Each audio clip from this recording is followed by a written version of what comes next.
le Conseil a adopté 2 décrets portant création, d'une part, de l'Agence burkinabé de la cinématographie et de l'audiovisuel, mais également de l'Agence nationale de promotion du tourisme, Faso Tourisme. L'adoption de ces décrets portant création de ces 2 structures s'est accompagnée également de l'adoption de leur statut particulier en vue de permettre donc l'opérationnalisation de ces 2 structures. Pour ce qui concerne l'Agence nationale de promotion du tourisme, Faso Tourisme, c'est déjà le changement de dénomination. Il s'agit donc d'une agence qui vient remplacer l'Office national du tourisme burkinabé. Et ce changement de dénomination va induire bien sûr un changement total de la charte graphique, du logo et un certain nombre donc de dispositions. Il s'agit entre autres de la reconfiguration du conseil d'administration qui prend désormais en compte les organisations professionnelles du tourisme, ce qui n'était pas le cas jusqu'à présent. Il s'agit également de la révision des attributions. Les attributions de Faso Tourisme portent essentiellement sur la promotion du tourisme interne et externe, avec véritablement un accent particulier sur la promotion du tourisme interne, parce que nous sommes convaincus que les marges de progression en la matière sont très importantes, afin donc de faire véritablement des Burkinabés les premiers touristes du Burkina Faso et surtout de contribuer donc de façon significative à la bonne marche donc de ce secteur. Il y a enfin la création du Conseil de la promotion du tourisme qui est un organe consultatif qui sera chargé d'émettre des avis sur la stratégie de promotion du tourisme externe et interne du Burkina Faso et le développement de l'image de marque de la destination Burkina.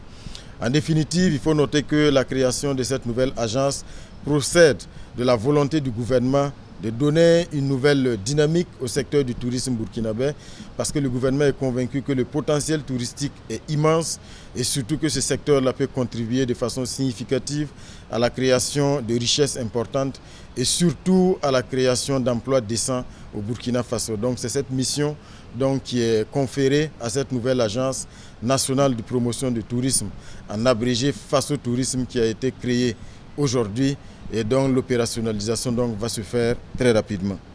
Pour ce qui concerne l'agence burkinabé de la cinématographie et de l'audiovisuel, ce qu'il faut retenir, c'est que c'est une agence qui est née de la fusion de plusieurs structures. Il s'agit entre autres de la direction générale de l'ISIS, l'Institut supérieur de l'image et du son. Il s'agit également de la direction générale du FESPACO, et du Centre national de la cinématographie et de l'audiovisuel, de la direction de la cinématographie et de l'audiovisuel. Donc comme on le voit, il s'agit vraiment de fusionner toutes ces structures-là pour obtenir aujourd'hui cette agence burkinabé de la cinématographie et de l'audiovisuel avec pour mot d'ordre et la vision, c'est vraiment plus de cohérence, plus d'harmonie, plus de rationalité et surtout plus d'efficacité. À ce titre, l'agence burkinabé de la cinématographie et de l'audiovisuel reçoit donc les missions, notamment de soutenir le développement de la chaîne des valeurs de l'économie du cinéma et de l'audiovisuel au Burkina Faso, d'assurer la réglementation et le contrôle de la filière cinématographique et de l'audiovisuel, de tenir le registre public du cinéma et de l'audiovisuel, de contribuer à la structuration des acteurs du cinéma et de l'audiovisuel au Burkina Faso, d'appuyer la promotion des activités cinématographiques et audiovisuelles,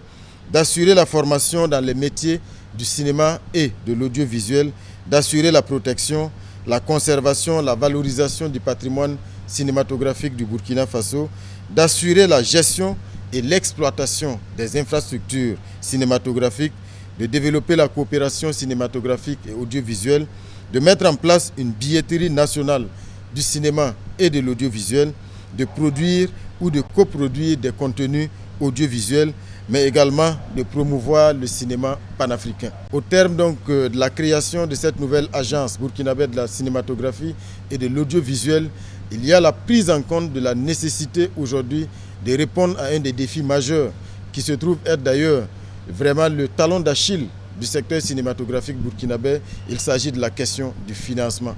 Donc cette agence burkinabé de la cinématographie et de l'audiovisuel va recevoir en son sein un guichet qui sera chargé du financement de l'écosystème du cinéma dans son ensemble. C'est un guichet qui va donc recevoir les projets cinématographiques avec tout un dispositif d'appréciation de ces projets-là, mais aussi d'octroi de financement pour que les acteurs du cinéma puissent donc pouvoir donc avoir les ressources nécessaires pour la mise en œuvre de leurs projets cinématographiques, depuis le développement, l'écriture, jusqu'à bien sûr la production, le tournage des films, mais aussi l'exploitation. À ce niveau, ce qu'il convient également d'ajouter, c'est que c'est une vision qui se veut holistique pour la prise en charge de l'ensemble du secteur du cinéma au Burkina Faso, afin que le cinéma puisse véritablement s'industrialiser, parce qu'on parle d'industrie du cinéma et de l'audiovisuel, mais il y a encore beaucoup à faire pour y parvenir. L'adoption de la création de cette nouvelle agence burkinabé de la cinématographie et de l'audiovisuel est assortie de dispositions transitoires en vue de ne pas perturber bien sûr l'organisation de la prochaine édition du Festival panafricain du cinéma et de la télévision de Ouagadougou, le prochain FESPACO qui se tient en février prochain, mais pour ne pas aussi perturber le fonctionnement des structures qui ont été donc fusionnées en attendant l'opérationnalisation et la mise en œuvre des différents organes de la nouvelle agence. Zobre Web TV, la Web TV au-delà de vos attentes.